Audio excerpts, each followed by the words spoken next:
In today's video, I'm going to go over my 3 biggest takeaways from the massive book, Atomic Habits. Number 1, the first thing that's really important that I got from this book is something called habit stacking. Habit stacking is where you take a habit that you already have and you stack a new habit that you want to put on the backside of it. So let me give you an example. Let's say that you drink coffee every single morning. And also another thing that you want to start doing every morning is 100 push-ups. Well, what you would do is you would habit stack your coffee with your push-ups. So while your coffee is brewing, you would then take that time to then do your 100 push-ups to make sure that you get it completed for the day. Another example of what this would look like is you brush your teeth every single day, right? Hopefully twice a day.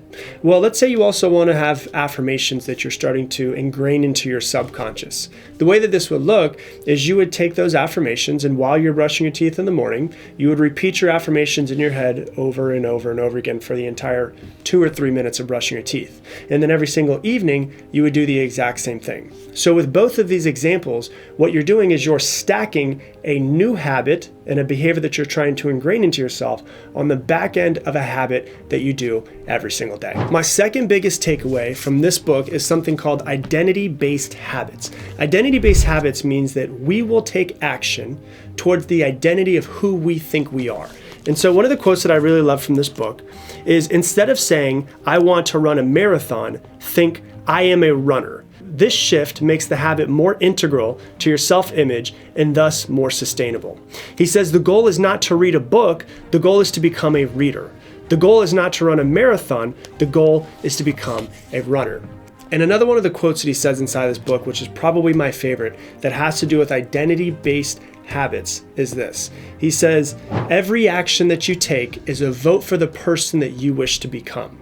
And this is really important because when you think about voting, in order to win an election, you don't have to get 100% of the votes.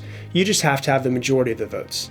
I think this is really important to think about because most of us think, I need to be perfect in order to build habits, in order to hit my goals. When in reality, we just need to realize that we need to get the majority of the actions heading in the right direction. So every action that you take is a vote for the person that you wish to become. And my third biggest takeaway from Atomic Habits is this: 1% improvements every single day. Your life is not going to change massively from day to day, but what you're trying to focus on is when your head hits the bed tonight, were you 1% better than you were when you first woke up? All of these tiny little changes, these tiny little habits, aka atomic habits, that are so small will compound over time. So it's so important for you to think about the small incremental changes that you continue to do day in, day out, that over the next 5 years, 10 years, 20 years will massively change your life.